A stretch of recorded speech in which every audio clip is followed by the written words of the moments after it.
Jake Martinez was 32 years old and working as a mechanic at the most exclusive Ferrari dealership in Los Angeles when he saw that elegant woman approaching her red Ferrari 488 Spider in the parking lot. She was Victoria Whitmore, 37, heiress to a $200 million real estate empire, always in the tabloids for her exclusive parties and designer clothes. Jake had just finished checking that Ferrari during an extraordinary maintenance session and something, a strange smell, an almost imperceptible noise from the engine bay, had made the hair on the back of his neck stand up. He tried to call out to her, but she already had her hand on the door handle, her Louboutin heels clicking on the polished concrete. That's when Jake did something crazy. He ran toward her screaming at the top of his lungs, grabbed her arm and pulled her back hard, just as she was about to open the door. Victoria turned around furious, ready to call security. But 3 seconds later, exactly 3 seconds, the Ferrari exploded in a ball of fire that shattered the dealership's windows. What followed wasn't just a story of gratitude.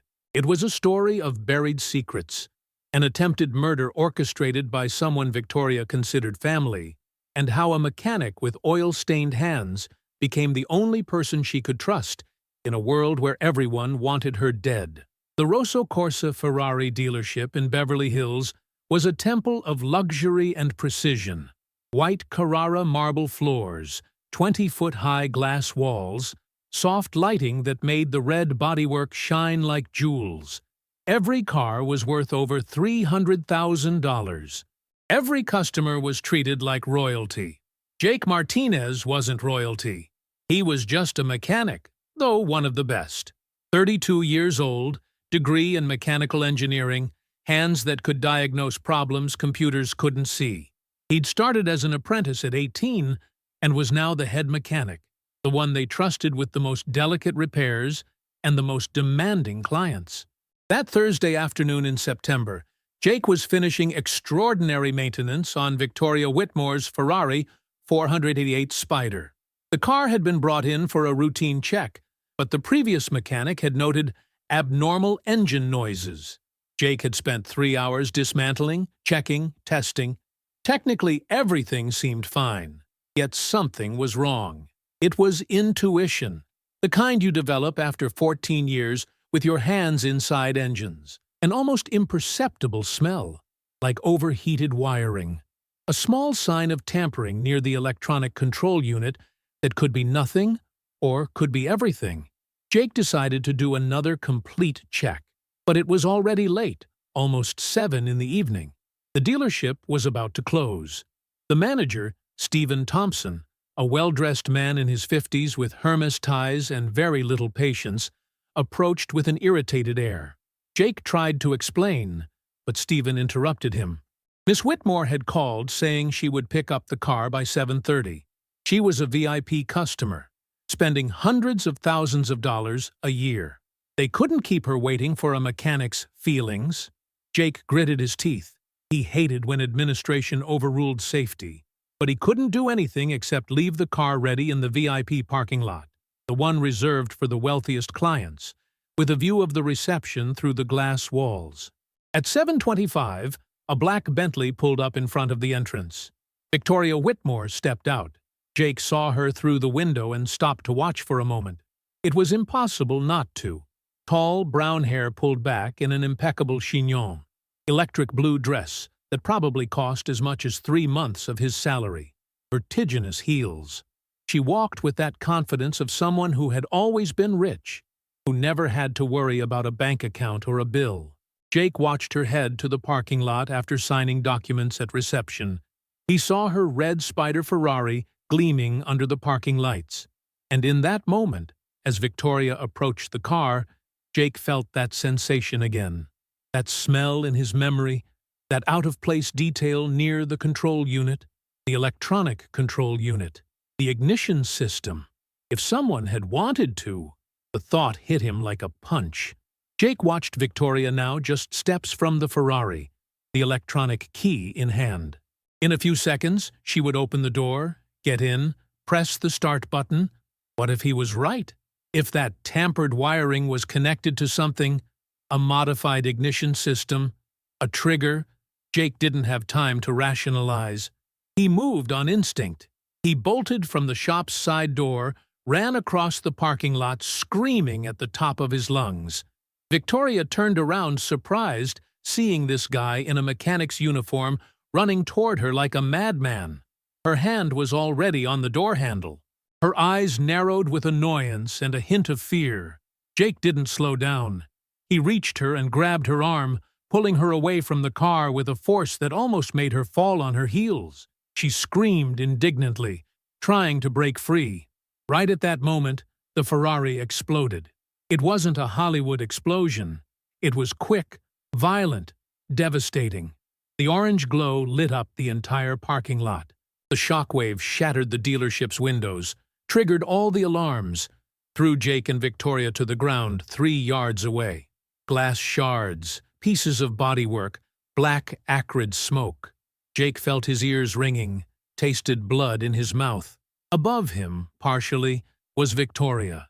He had instinctively covered her with his own body. She was trembling, eyes wide with shock, mouth open in a silent scream. Fire devoured what remained of the Ferrari. The fire alarm activated, water sprayed from the ceiling. Dealership staff ran out. Stephen Thompson was pale as a ghost. Jake slowly got up, helping Victoria. She was in shock, trembling violently. She had a cut on her forehead, small shrapnel wounds on her arms. But she was alive. They both were alive. The police arrived in 8 minutes. Ambulances, firefighters, the whole circus. Jake and Victoria were taken to the emergency room for checks. Nothing serious. Bruises, shock, a few stitches, but they could have been dead.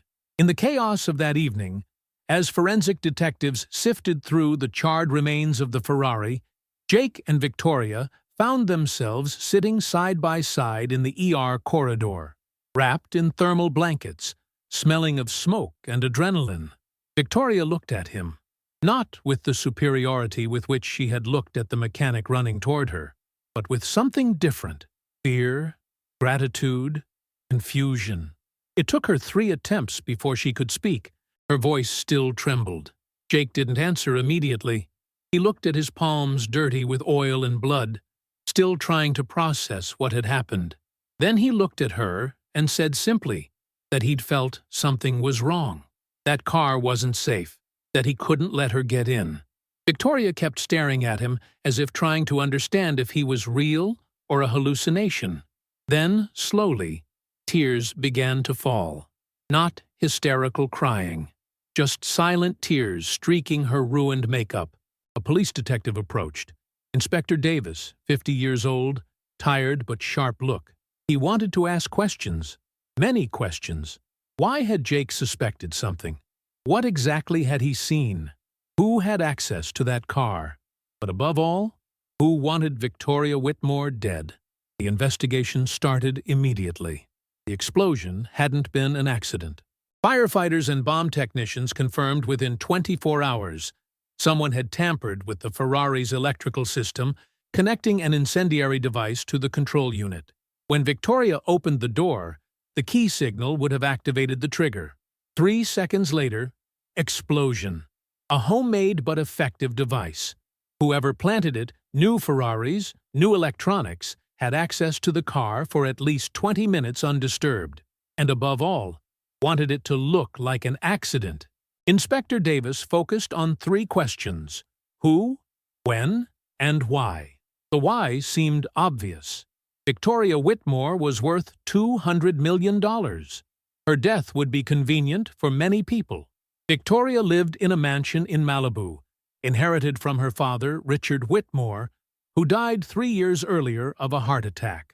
She had a brother, Marcus, 41, who formerly managed the family business, but everyone knew he lived in Victoria's shadow. She was the one with real power, the one their father had chosen as principal heir. Marcus had already contested the will. He wanted a larger share, claimed their father had been manipulated by Victoria in his final years. The case was ongoing, with expensive lawyers on both sides. Then there was the boyfriend, or rather ex-boyfriend. David Russo, 43, entrepreneur in the fashion sector. They'd been together 3 years. He'd proposed 6 months ago. She'd refused. He hadn't taken it well. Too well, according to some of Victoria's friends. He'd become obsessive, controlling. And there were business partners, competitors, investors. Victoria had just closed a major real estate deal that had damaged a competing group, costing them $50 million. The head of that group, Eric Sullivan, had publicly threatened to destroy the Whitmores. Davis questioned everyone. Marcus had a weak alibi. He was home alone. David was in his office but without witnesses for the crucial hours. Eric Sullivan was at a meeting but stepped out for 40 minutes for a private call. Meanwhile, Victoria was under police protection. She couldn't return to her mansion, too exposed. They set her up in a secure hotel with agents outside the door. But it was clear she was terrified. And she kept asking for Jake. She wanted to thank him, talk to him. Davis initially kept them separate. Jake was technically a witness, had to be questioned independently. But after 3 days, he allowed a controlled meeting. They met in a room at the hotel, with a discreet agent in the corner. Victoria looked completely different from the elegant woman at the dealership. She wore jeans and a sweatshirt, hair loose, no makeup. She looked younger, more vulnerable, more real. She looked at him for a long time before speaking. Then she told him she didn't know how to thank him, that he'd saved her life, that she would never forget that moment. Jake, always uncomfortable with thanks, downplayed it. He said he'd just done his job, listened to his instinct. Anyone would have done the same. But they both knew that wasn't true. Anyone else would have ignored that vague sensation. Anyone else would have prioritized the manager's order. Jake had risked his job, acted on instinct, and that instinct had saved her life. Victoria changed the subject. She asked about him, who he was, where he came from, why he was a mechanic. She seemed genuinely interested, not like when rich people make polite small talk to common people. Jake told her briefly. Grew up in East LA, working-class family. Father was a steel worker. He'd studied mechanical engineering with difficulty, working nights. He'd graduated, but instead of looking for a job at a big company, he'd chosen to be a mechanic. He loved cars, loved working with his hands, loved that feeling of solving concrete problems. He lived in a small apartment in Silver Lake, alone. He'd been engaged, but it ended 2 years ago. Nothing dramatic, just different paths. Now he worked, went to the gym, saw friends. A simple, normal life. Victoria listened as if she were hearing the most fascinating story in the world. And maybe, for someone who had always lived in mansions and 5-star hotels, normality was actually fascinating. Then she shared something unexpected. She said she envied his life. It seemed absurd, but she was sincere. She had money, power, every luxury, but she didn't have freedom. Every move was scrutinized. Every decision had consequences for hundreds of people. Enjoying the story? Give it a little like, and don't forget to subscribe. Now then, let's carry on. She no longer knew who to trust. Her brother wanted her money. Her ex was stalking her. Her partners would stab her in the back for 1 more %. And now someone literally wanted to kill her. Jake didn't know what to say. He offered the only thing he could, honesty. He told her he understood, but the solution wasn't to envy other people's lives. It was to find people to trust, build something real. Victoria looked at him with an intensity that made him uncomfortable. Then she asked him something strange. She asked if she could trust him. Jake replied that he'd already proven she could, throwing himself on a car that was about to explode. Victoria smiled for the first time in days, and that smile changed something in the air between them. The investigation soon discovered that someone had paid one of the dealership's young mechanics to give access to the shop. The guy confessed, $10,000 to leave a side door open for 20 minutes. He thought it was for theft, not murder. The contact method was professional. Encrypted messages, cryptocurrency payment. Victoria received threats, anonymous emails promising a second chance. Davis intensified protection, but the assassin was determined. It was Jake who changed everything. One evening he asked Victoria a crucial question. What if the goal wasn't just to kill her, but make it look like an accident, an explosion orchestrated to avoid thorough autopsy? Close the case quickly, not raise suspicion while the inheritance passed to the beneficiary. Victoria fell silent. Then she remembered. Her father died of a heart attack 3 years ago, just weeks before modifying his will in her favor. Strangely convenient, Jake suggested exhuming the body. 2 weeks later, the results confirmed the horror. Richard Whitmore had been poisoned with digitalis, a poison that mimics heart attacks. Marcus was arrested that evening. He collapsed under interrogation, confessing everything. He'd poisoned their father for 3 months, had planned the explosion. The motive was simple: greed. With Victoria dead, he would inherit $200 million, but he hadn't acted alone. His accomplice was David Russo, the ex-boyfriend. They should have married, then eliminated her. When she refused, they changed plans. Both were charged with murder. The trial became a media circus. Through all this, Jake and Victoria became inseparable. She stayed in the hotel for months, with Jake visiting every day. They talked for hours, shared stories, dreams, and slowly, something changed. It was no longer gratitude. It was connection, attraction, something deep. But reality was complicated. Victoria and Jake came from completely different worlds. She was in the tabloids. He worked in a shop. She had billionaire friends. He played soccer with colleagues. She dined at Michelin-starred restaurants. He loved the pizza place down the street. Victoria's family, what little remained after the arrests, didn't look favorably on their growing friendship. An aunt told her openly she was confusing gratitude with affection. A cousin warned her Jake might only be interested in her money. Victoria got angry. She told them Jake was the only genuine person she'd known in years, that he didn't want anything from her, that he'd saved her without thinking of consequences. But doubts remained, not in Victoria, but in Jake. He felt out of place in her world. When she invited him to a charity dinner where the plate cost $1,000, he felt like an imposter among businessmen and aristocrats. When she sent a limousine to pick him up, he felt ridiculous. One evening, sitting on her hotel terrace with a view of the illuminated downtown LA skyline, Jake told her maybe they were making a mistake, that they were too different, that what they felt was probably just the effect of shared trauma. Victoria looked hurt. She asked if that's what he really thought, or if he was just scared. Jake admitted he was scared.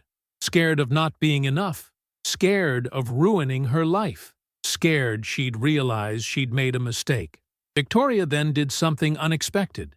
She took his face in her hands and told him she'd spent her whole life with people who were enough, rich enough, powerful enough, fashionable enough, and they'd all betrayed or used her. Her brother killed their father. Her ex tried to kill her. Her partners stabbed her in the back for profit. But Jake, the mechanic who wasn't enough for her world, had thrown himself in front of an explosion to save her, without thinking, without calculating, just because it was right, and she kissed him, softly, then with more intensity. Jake hesitated a moment, then reciprocated. The whole world disappeared for those minutes. There were no more social classes, money, differences. Just two people who had faced death together and chosen life. The following months were a whirlwind. The trial of Marcus and David sentenced them to life. Victoria began the long process of rebuilding her life and the family business, this time without traitors. But something else changed too. She sold the Malibu mansion. Too many ghosts. She sold much of her company stock, keeping only majority control, but delegating daily management. She said she'd spent too many years sacrificing life for money. She wanted to live, really live. and she wanted to do it with Jake. She moved into a normal apartment in downtown LA. Not a mansion, not a luxury penthouse. A nice apartment, yes, but normal, near the shop where Jake worked. The media went crazy. The Heiress and the Mechanic was the story of the year. Some criticized them, said she was rebelling against her world. Others praised them as proof that love transcends classes. Jake initially hated the attention. Photographers outside the shop, journalists asking invasive questions.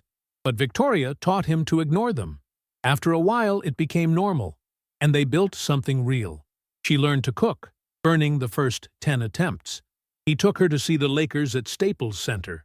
She didn't understand traveling, but had fun anyway. They watched movies on the couch, argued about where to go on vacation. She wanted the Maldives. He wanted mountains.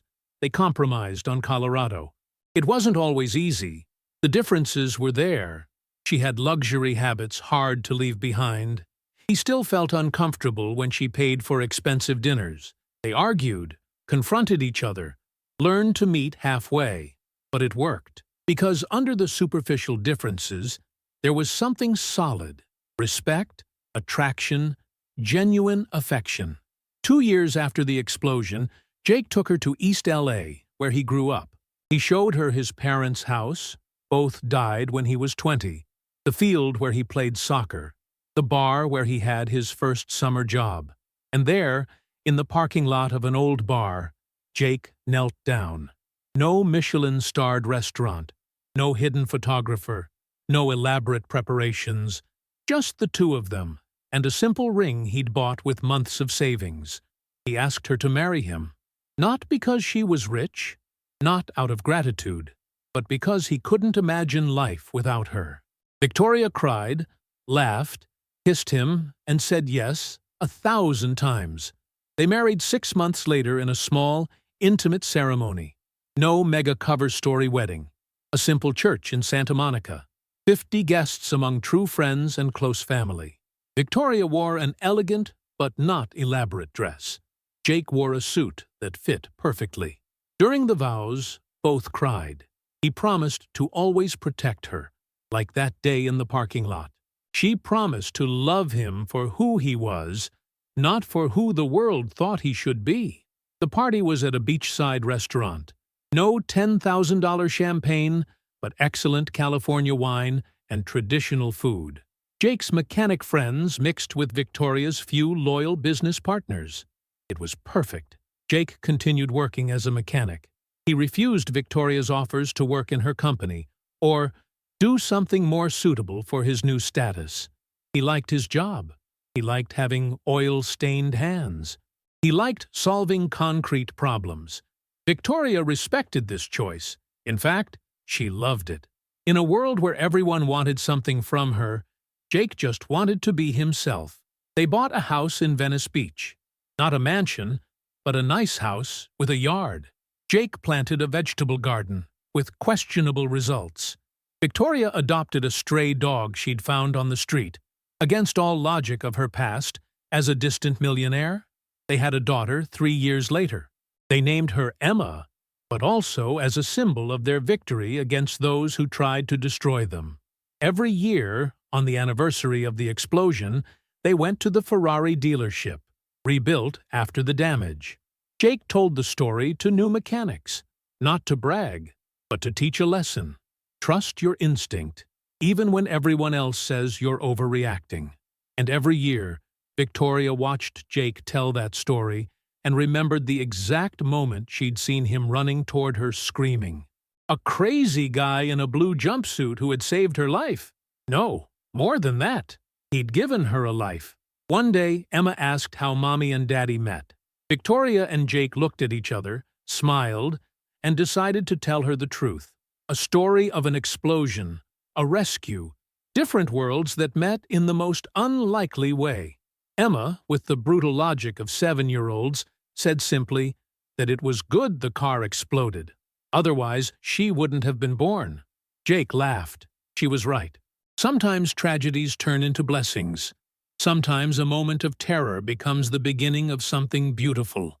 That evening, after putting Emma to bed, Victoria and Jake sat on the deck with a glass of wine. They watched the stars above Venice Beach, listened to the silence of the night. Victoria rested her head on Jake's shoulder and whispered that she was grateful. Grateful for that explosion. Grateful for his instinct. Grateful for every moment they'd lived together. Jake held her tight and said he'd do it all 1,000 times over. That running toward a car about to explode had been the easiest decision of his life. Because sometimes, for a fraction of a second, you know exactly what to do. Not because you're a hero, not because you have a plan, but because something inside you says that person needs saving. And sometimes, saving someone means also saving yourself. The scars on Jake's arm, where the shrapnel had hit him, were still visible. But they were no longer symbols of trauma. They were symbols of choice, of courage, of love. And in the Venice beach house, with their daughter sleeping in the next room and the woman he loved by his side, Jake Martinez, mechanic, husband, father, knew he was exactly where he was supposed to be. Not for the money, not for the fame, but because he'd followed his instinct that September day. And that instinct had changed everything. Like if you believe in life-saving instincts, comment if you've ever had an intuition that changed everything. Share this story of spontaneous heroism and unexpected love. Subscribe for more stories proving real heroes don't wear capes. They wear mechanic jumpsuits. Sometimes 3 seconds make the difference between life and death.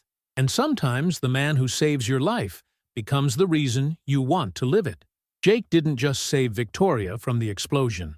He showed her that genuine people still exist in a world of betrayers. And she showed him that love knows no class boundaries when it's real.